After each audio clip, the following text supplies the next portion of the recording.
అల్లం బెల్లం నూనె నెయ్యి ఇప్పుడు పసిపిల్లల నుంచి పెద్దవాళ్ళ వరకు తాగే పాలను సైతం కల్తీ చేసేస్తున్నారు కల్తీగాళ్ళు. మీ అందరికీ తెలుసు, రాజమండ్రిలో వరలక్ష్మి డైరీ ఫామ్ నిర్వహిస్తున్న గణేష్ అనే వ్యక్తి కక్కుర్తి వల్ల పాలను సైతం కల్తీ చేసి 5 ప్రాణాలు పోవటానికి కారకుడయ్యాడు. ఆ తర్వాత ఇప్పుడు రాష్ట్ర వ్యాప్తంగా ఏకకాలంలో ర్యాండమ్గా ఫుడ్ సేఫ్టీ అధికారులు ఈ డైరీ ఫార్మ్స్ పైన అయితే తనిఖీలు కొనసాగిస్తున్నారు. డబ్బులు ఎక్కువే తీసుకుంటున్నారు, కానీ కల్తీ మాత్రం మానలేదు.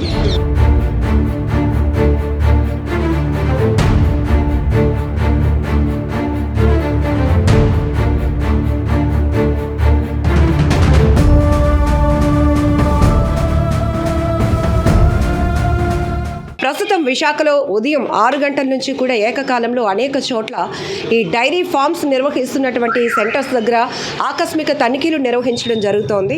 వీళ్ళు పాల క్వాలిటీ ఎలా మెయింటైన్ చేస్తున్నారు, ఫ్రీజింగ్ సిస్టమ్ ఎట్లా ఉంది, ఇవన్నీ కూడా క్షుణ్ణంగా పరిశీలిస్తున్నారు అధికారులు. మీ అందరికీ తెలుసు, ఈ గణేష్ అనే వ్యక్తి రాజమండ్రి కేంద్రంగా గత కొన్ని సంవత్సరాలుగా పాల సేకరణ చేస్తున్నాడు.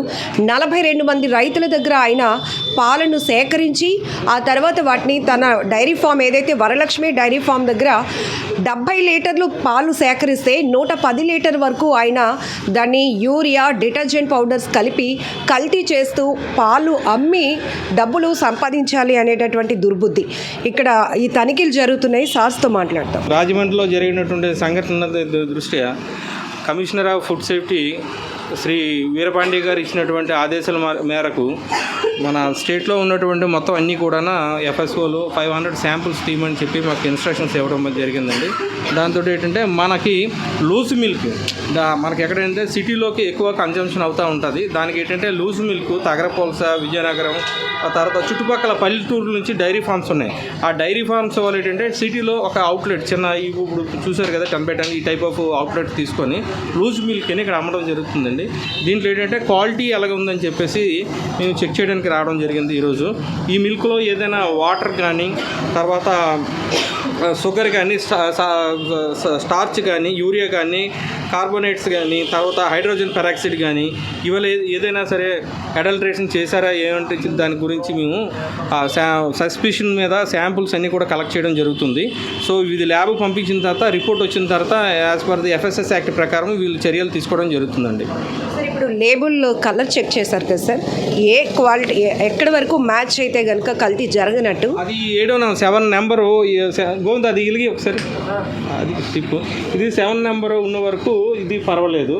దీనిపైన వీళ్ళు ఏదైనా సరే దీనిపైన అంటే ప్రైమరీ pH వాల్యూ చెక్ చేయడం అన్నమాట. ఇది pH వాల్యూ మాత్రమే 7 వరకు పర్వాలేదు. 7 నుంచి పైకి వెళ్ళింది అనుకోండి, వీళ్ళు సంథింగ్ ఏదో మెటీరియల్ దీంట్లోనూ కలిపినట్టు సస్పెషన్ ఉంటుంది కంపల్సరీగా. సో అది కన్ఫర్మేషన్ స్టిప్ అనేది కన్ఫర్మేషన్ అయితే కాదు.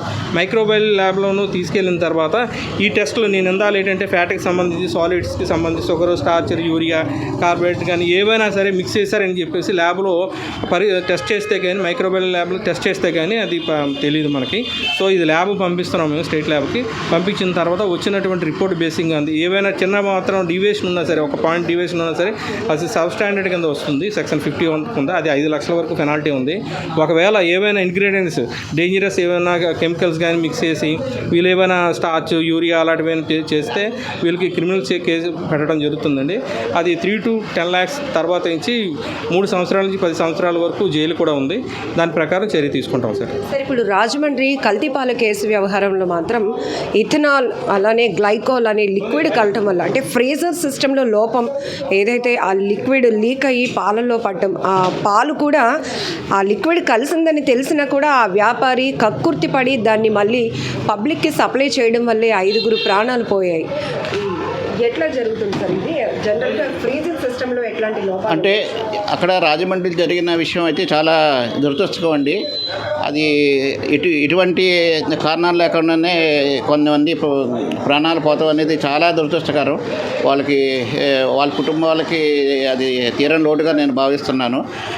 ఇప్పుడైనా కానీ ఏదన్నా మనం ఫుడ్ ల్యాండర్స్ ఎవరైనా సరే, ఇవాళ మిల్క్ అనే కాదు, రేపు వాటర్ అనే కాదు, రేపు ఆయిల్ అనే కాదు, ఏదైనా లూజ్ ఐటెం ఉన్నప్పుడు కంపల్సరీగా వాళ్ళు అసలు ఎప్పటి నుంచో మేము చెప్తున్నాము, ప్రాపర్ కేర్ అయితే తీసుకోవాలండి. ఇతను ఏం చేశారంటే డైరెక్ట్గా మిల్క్ అనేది, అంటే మాకున్న సమాచారం ప్రకారం ఏంటంటే అతను అనేది డైరెక్ట్గా క్యాన్లో పోయికోకుండా మిల్క్ అనేది డైరెక్ట్గా ఫ్రిడ్జ్లోనే పోస్తాడు. ఆ ఫ్రిడ్జ్లో ఆ చిన్న హోల్ ఉండటం మూలంగాన కూలెంట్ అనే లిక్విడ్ అదట ఆ ఫ్రిడ్జ్ కూడా సరిగ్గా క్లీన్ చేసుకోకపోవటం వల్ల ఆ కూలెంట్ అనే లిక్విడ్ వచ్చేసి ఈ పాలల్లో కలుస్తడం వల్ల అది విషపూరితం అయిపోయి దానివల్ల ఆ పాలు మానవులు అందరూ అక్కడ ఉన్న జనాలు అందరూ తాగటం వల్ల అది కిడ్నీస్ మీద ఎఫెక్ట్ అయిందని ఇక ఎక్కడైనా కానీ ఎవరైనా కానీ ఈ ప్రజల నుంచి నేను మీ మీడియా ద్వారా కోరేది ఏంటంటే ఒక అతను పాలు పోస్తున్నాడు అంటే ఎన్ని లీటర్లు పోస్తున్నాడు, అతనికి ఎన్ని గేదెలు ఉన్నాయి, అంటే ఒక 100 లీటర్లు పోస్తుంటే ఎన్ని గేదెలు ఉంటే 100 లీటర్లు పోస్తున్నాడు, లేదా 2 గేదెలకి 100 లీటర్లు పోస్తున్నాడా,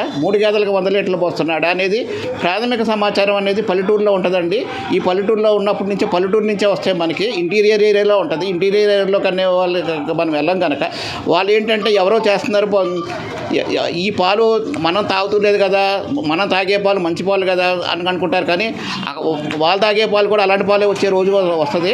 అందువల్ల ప్రతి వాళ్ళు ఏంటంటే ఇది ఒక ఇన్సిడెంట్ జరిగినప్పుడు దానిలో ప్రజల నుంచి ఒక ఉద్యమంలాగా వచ్చి ఎవరైతే పాలు అమ్ముతున్నారో వాడికి ఉన్న గేదెలెన్ని, వాడికి ఉన్న ఆవులెన్ని, వాడు ఇచ్చే పాలెన్ని, వీటి మీద కొంచెం ప్రాథమిక సమాచారం మాకు ఇస్తే అంటే ఒక నాలెడ్జ్ అని ఉంటే మట్టికి ఇటువంటి ఇన్సిడెంట్ పునరావృతంగా ఉంటాయి. అందువల్ల ప్రతి వాళ్ళు ఎవరైతే పాలు అమ్ముతున్నారో వాళ్ళు కూడా నేను మీరు ఒకవేళ మీకు లాభాలు లేకపోతే మీరు అమ్మే పాలలో మీకు ఎంతవరకు అయితే లాభాలు ఉంటాయో లాభాలు వేసుకుని మీకు ఎటువంటి నష్టాలు లేకుండా పాలు అమ్మండి తప్ప మీకు లాభాలు రావడం గురించి ప్రజల ఆరోగ్యాలతో పిల్లలు తాగే పాలతో చెలగాటం అవ్వద్దు. ఎవరైతే ఆ పాలను ఆ రేటుకు ఎవరైతే కొనుక్కోగలరో వాళ్ళే కొనుక్కుంటారు, లేనోని కొనుక్కోలేరు. కానీ ఏదో ప్రజలకి పాలు పంపిస్తున్నాం, మనం లాభాలు పొందుతున్నాం అంటే ఈ రోజు కాదు రేపు కాదు ఎల్లుండైనా కానీ చేసేవాళ్ళు దొరుకుతారు. ఇక్కడి నుంచి అయినా కానీ పాలు అమ్మే వాళ్ళు ఎవరైతే వెండర్స్ ఉంటారో, పాలమ్మే అబ్బీఓస్, ఫుడ్ బిజినెస్ ఆపరేటర్స్, మీరు ఇలాంటి సంఘటనలు జరిగినప్పుడన్నా రేపొద్దున ఇదే ఇష్యూ మన ఇంట్లో జరిగితే మన చుట్టాలకు జరిగితే ఎలా ఉంటుంది అనేది కూడా అలా ఆలోచించాలి. ఒక్కసారి ఫ్రీజర్ని చెక్ చేద్దాం సార్. ఇప్పుడు రాజమండ్రి ఘటనలో ఆయన నేరుగా ఓపెన్గా పాలని స్టోర్ చేయడం వల్ల లిక్విడ్ కలవడానికి స్కోప్ వచ్చింది. ఇక్కడ వీళ్ళు ఎట్లా చేస్తారు సార్ అంటే జనరల్గా అంటే ఇక్కడైతే వీళ్ళు కూలెంట్లన్నీ పెట్టారు కానీ దీని మీద ఎటువంటి లేబుల్ లేదండి. అంటే ఇది రేపొద్దున నేను 5 రోజుల తర్వాత వచ్చినా కానీ ఇదే ప్యాకెట్ నాకు ఇవ్వచ్చు. నేను కూడా ఒక కన్జ్యూమర్నే, అన్నీ నిలవయి కనుక నేను పాలమ్మే వాళ్ళకి ఒక చిన్న మొత్తం అంతా ప్యాకింగ్ చేయక్కర్లేదండి, ప్యాకెట్ అక్కర్లేదు, చిన్న స్టిక్కర్ ఒకటి వాడండి, లేకపోతే మార్కర్తో రాయండి, డేట్ మెన్షన్ చేస్తే ఎవరైతే కన్జ్యూమర్ ఉన్నాడో వారికి ఒక ఐడియా ఉంటుందని చెప్తున్నానండి. సార్ జనరల్గా ఇక్కడ ఏదైతే ఇప్పుడు లిక్విడ్ లీక్ అవ్వడానికి స్కోప్ అయిందో రాజమండ్రిలో, సో ఎక్కడుంటాయి సార్ జనరల్గా ఈ ఫ్రీజర్ని ఎలా మెయింటైన్ చేయాల్సి ఉంటుంది వీళ్ళు?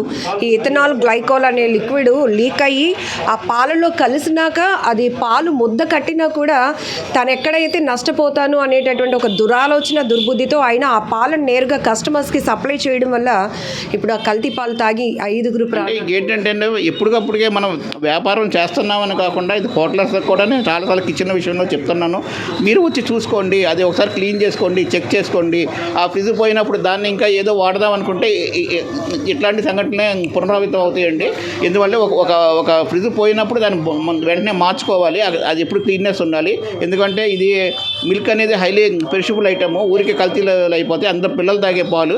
అందువల్ల ఏంటంటే ఇక్కడి నుంచైనా దాని మీద దృష్టి పెట్టి వ్యాపారాలు చేసుకోమని చెప్తున్నాము మేము. కానీ లాభసాటిగా రావాలని చెప్పేసి ప్రజల ప్రాణాలతో ఆడితే మటుకి ఇది ఎటువంటి క్షమించేది లేదు. ఈ డ్రైవ్ అనేది కంటిన్యూస్గా ప్రజల్లో ఎవరైతే వెండర్స్ ఉన్నారో, మిల్క్ వెండర్స్ ఉన్నారో వాళ్ళలో మార్పు వచ్చేదాకా మటుకి ఈ డ్రైవ్ అయితే కంటిన్యూ అవుతుందండి. Thank you sir. సో ఇది విశాఖలో ఏకకాలంలో MVP, పూర్ణ మార్కెట్, అక్కయ్యపాలెం, అలానే సీతంధార లాంటి ప్రాంతాల్లో అయితే ఈ ఫార్మ్స్ నిర్వహిస్తున్న మిల్క్ ఫార్మ్స్, డైరీ ఫార్మ్స్ నిర్వహిస్తున్నటువంటి కేంద్రాలపై ఏకకాలంలో ఫుడ్ సేఫ్టీ అధికారులు తనిఖీలు నిర్వహిస్తున్నారు. అయితే ప్రజలు ఏవైతే పాల పాలనే కాదు, ఏ వస్తువునైనా కొనుక్కొని మరీ తీసుకుంటున్నారో దానిపైన కూడా ఒక నాలెడ్జ్ కలిగి ఉండాలి. ఎప్పటికప్పుడు అధికారులుగా మా పని మేము చేస్తున్నాము, చెక్కింగ్లు తనిఖీలు చేస్తున్నప్పటికీ కూడా ఈ పాలు సెంటర్లు ఏవైతే మీ ప్రాంతాల్లో నిర్వహిస్తున్నారో అసలు వాళ్ళ కెపాసిటీ ఏంటి, వాళ్ళు ఎంతమంది రైతుల దగ్గర పాలను సేకరిస్తున్నారు, ఎన్ని పాలను వాళ్ళు అమ్ముతున్నారు, మీకు ఇస్తున్నటువంటి పాలు క్వాలిటీ అయినా కావా అనే ఒక నాలెడ్జ్ కూడా మీరు తీసుకొని అక్కడ కంటిన్యూ చేయండి. లేదంటే ఒక్కసారిగా ఇక్కడ రాజమండ్రి ఈ కల్తీ పాల వ్యవహారంలో కూడా విస్తుపోయే వాస్తవాలు ఏంటంటే ఆ వ్యక్తి గత కొన్ని సంవత్సరాలుగా 100 మంది కస్టమర్లు ఆయనకు రెగ్యులర్గా ఆయన దగ్గరే పాలు కొంటూ ఉంటారంట.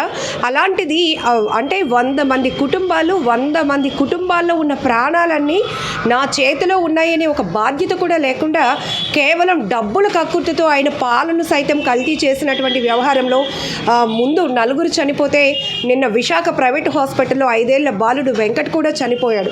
సో మొత్తంగా రాజమండ్రి కల్తీ పాల వ్యవహారం కేసులో ప్రాణాలు 5గురివి పోయాయి. ఎంత బాధాకరమైన ఘటన. అదే రాజమండ్రిలో పాలు కల్తీ చూసామమ్మా. అలాగా పాలు తాగిన పాలు చిన్నపిల్లలు తాగుతారు బాగాని. ఈ కల్తీ చేస్తే ఈ పాలు వల్ల ప్రమాదం అని విశాఖ డైరీ పాలు ఉత్తు నీళ్ళే వస్తున్నాయమ్మా. ఇప్పుడు ఏం పాలు బాగులేవు, కల్తీ చేసేస్తున్నారు. పాలు వల్ల దీనివల్ల రోగాలు వచ్చేస్తున్నాయి. ప్రతి తిండిలోనూ రోగాలతో తయారవుతున్నాయి అమ్మా. డబ్బులు కక్కుర్తి వల్ల ఈ పనులు చేస్తున్నారమ్మా. డబ్బులు తీసేసుకుంటున్నారు, ఈ కక్కుర్తి చేస్తున్నారు. ఇది చాలా దారుణమైన పని కాదమ్మా. డబ్బులు అనేది తగ్గించలేదు, డబ్బులు ఎక్కువే తీసుకుంటున్నారు, కానీ కల్తీ మాత్రం మానలేదు. ఒక మనిషి తన ఒక టేస్ట్కి అలవాటు పడడం, కానీ ఒక మనిషి తన ఫుడ్ హ్యాబిట్ స్టార్ట్ అవ్వడమే ఈ పాలతో. ఈ ఒక ప్యూరిటీని కానీ, ఒక స్వచ్ఛతని కానీ అమృతం లాంటి పాలతోనే మనం కంపేర్ చేస్తాం. ఎందుకంటే ఫస్ట్ మనిషి టేస్ట్ అన్నది అమ్మ పాలతోనే స్టార్ట్ అవుతుంది. ఆ తర్వాత నుంచి మనం ఇక్కడ డైరీ ఫార్మ్స్ నుంచి కొనుగోలు చేసే ప్రతి పాలు కూడా ఎన్నో పోషకాలతో ఉంటుంది కాబట్టి మనకి ఎంతో ఆరోగ్యాన్ని ఇస్తుంది అనుకుంటున్నాం. కానీ ఇందులో కూడా ఇవి విషంగా మారిపోతున్నాయి, విషంగా మార్చేస్తున్నారు. పబ్లిక్ ప్రాణాలు తీసేస్తున్నటువంటి కల్తీ గల వ్యవహారాలపై మాత్రం పెద్ద ఎత్తున ఫోకస్ చేయాల్సినటువంటి అవసరం కూడా ఉంది.